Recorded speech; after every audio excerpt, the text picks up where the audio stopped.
Gracias por seguir en sintonía, estamos de regreso. Estamos viendo cómo Judas se preparó para traicionar al Señor. Y aunque la noche de la cena salió sin despertar ninguna sospecha, el Señor sabía también que Él era el que le había de entregar. Así que de ahí de la cena salieron para el monte de Getsemaní, un lugar donde el Señor acostumbraba a reunirse con sus discípulos. También este era un lugar que era conocido por Judas Iscariote, porque muchas veces el Señor se había reunido ahí. Entonces, después de la cena, dice, Jesús salió hacia el huerto de Getsemaní con sus discípulos. Y aunque sabía lo que le iba a acontecer, ya el Señor se había preparado en oración. Allí en Getsemaní el Señor había orado aproximadamente 3 horas de rodillas delante de su Padre, pidiéndole que le fortaleciera, que le ayudara. Ese era un momento crucial en la vida de Cristo. Él estaba llevando sobre sus hombros el peso de la carga de llevar el pecado de toda la humanidad y sabía bien claro lo que le vendría al ir a la cruz del Calvario y todo el sufrimiento y la vejación que el Señor sufriría por ti y por mí.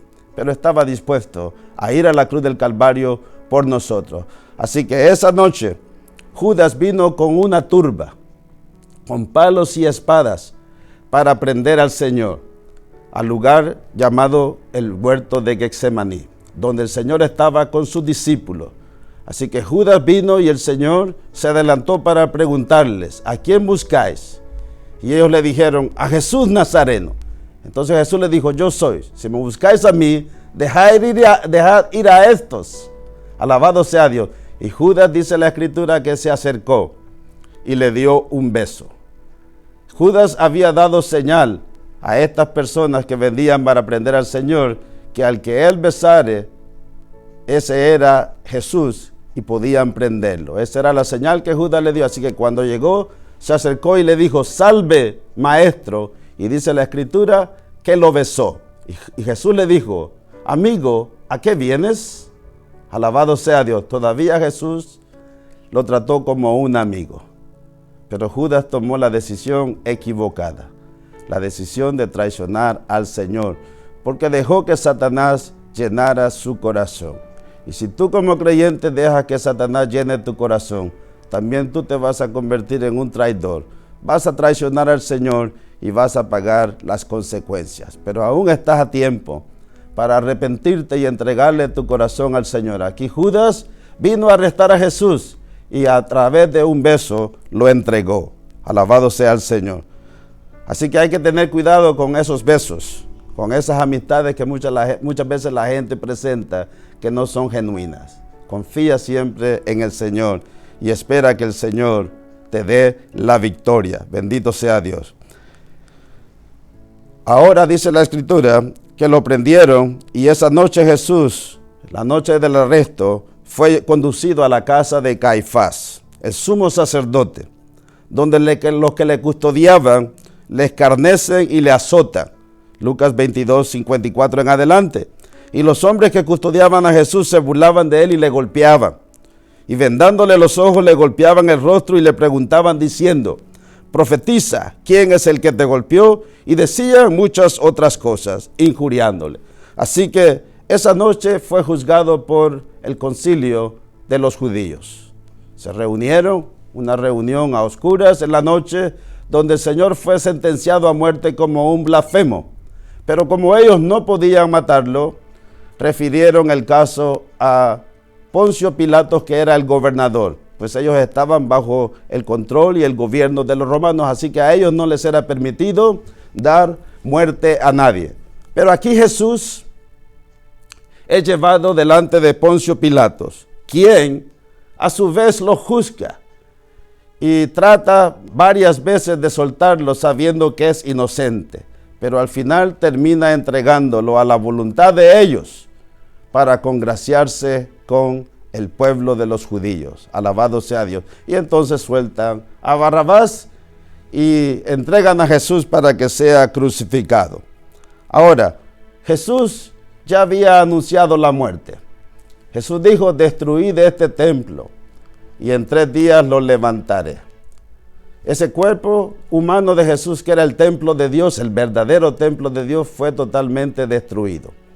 Cuando Cristo está pendiendo de la cruz, no parece un humano, parece un guiñapo humano, porque su rostro ha sido desfigurado y todos sus huesos se han descoyuntado. Así que el Señor allí en la cruz del Calvario no parece un ser humano por toda la tortura, el castigo a que ha sido sometido por las criaturas que Él ha creado. Pero ahí el Señor está pagando el precio de nuestra redención. Y ya lo había dicho en San Juan 3:14. Jesús anuncia su muerte en ese pasaje diciendo: y como Moisés levantó la serpiente en el desierto, así es necesario que el Hijo del Hombre sea levantado, para que todo aquel que en Él crea no se pierda, mas tenga vida eterna. Si Él fue a la cruz del Calvario, es para darte a ti vida eterna y salvación. Todo lo que tú tienes que hacer es abrir tu corazón. Ahora ahí no queda el fin de la historia. Allí en la cruz del Calvario, Cristo muere. Y como lo dice en San Juan 19:30, antes de morir, el Señor exclamó: consumado es. Lo cual quiere decir que la obra de salvación es una obra consumada. La obra que el Padre le encargó, que Él llevase a la cruz del Calvario, o que fuese a la cruz del Calvario para morir por nuestros pecados, es una obra consumada, terminada completamente por nuestro invicto capitán, nuestro Redentor, nuestro Salvador, que se llama Jesucristo. Allí murió, de esa cruz fue bajado. La Biblia dice que José de Arimatea y Nicodemo se encargaron de darle sepultura, para que se cumpliera lo que decía el libro de Isaías, que aunque fue contado con los inicuos, con los ricos fue en su muerte, porque fue sepultado en una tumba que pertenecía a José de Arimatea, una tumba donde nunca había sido nadie puesto, una tumba cavada en la peña, en la roca. Así que ese huerto donde Jesús fue sepultado estaba cerca del lugar donde fue sacrificado, y por causa de la víspera de la Pascua y del sábado, Jesús fue enterrado ahí rápidamente, envuelto en unos lienzos, y Nicodemo había traído como 100 libras de aloes y mirras, las cuales también envolvieron al Señor, como era la costumbre entre los judíos enterrar, y las mujeres estaban viendo ese lugar. Las mujeres pudieron constatar que Jesús fue sepultado. Vinieron temprano en la mañana después de haber pasado el día de descanso, el sábado, y encontraron que la tumba estaba vacía. Alabado sea Dios. Esa historia también aparece en todos los evangelios, la resurrección de Jesucristo. Cristo se levantó de la tumba victorioso, ascendió a los cielos y está a la diestra de Dios Padre Todopoderoso. Fue sepultado, dice la Escritura, pero se levantó al tercer día. Y en muchas ocasiones el Señor anunció a sus discípulos acerca de su muerte y de su resurrección. Solamente quiero darte un pasaje que está en el libro de Mateo, capítulo 20, 17 al 19.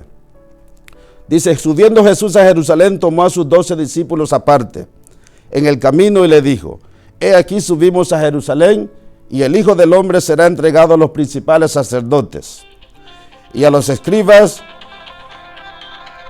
y a los fariseos y a los escribas, y le condenarán a muerte y le entregarán a los gentiles para que le escarnezcan, le azoten y le crucifiquen, mas al tercer día resucitará. La tumba realmente quedó vacía, mi amigo. La tumba allá en Jerusalén está vacía como testimonio de su poder redentor. Así que tú puedes abrir ahora tu corazón y recibir a Cristo como tu único y suficiente Salvador. Si tú quieres hacer esa decisión, te invito a que lo hagas ahora mismo.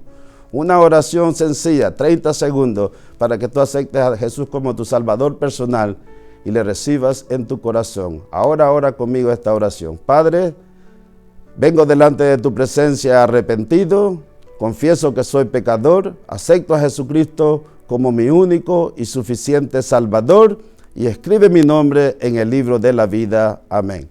Si tú has hecho esta oración, ponte en contacto con nosotros. Con gusto vamos a responder a tu llamada y vamos a contestar a tu petición. Vamos a orar por tu petición. Vamos a ayudarte en tus necesidades según el Señor nos mande. Será pues entonces hasta la próxima.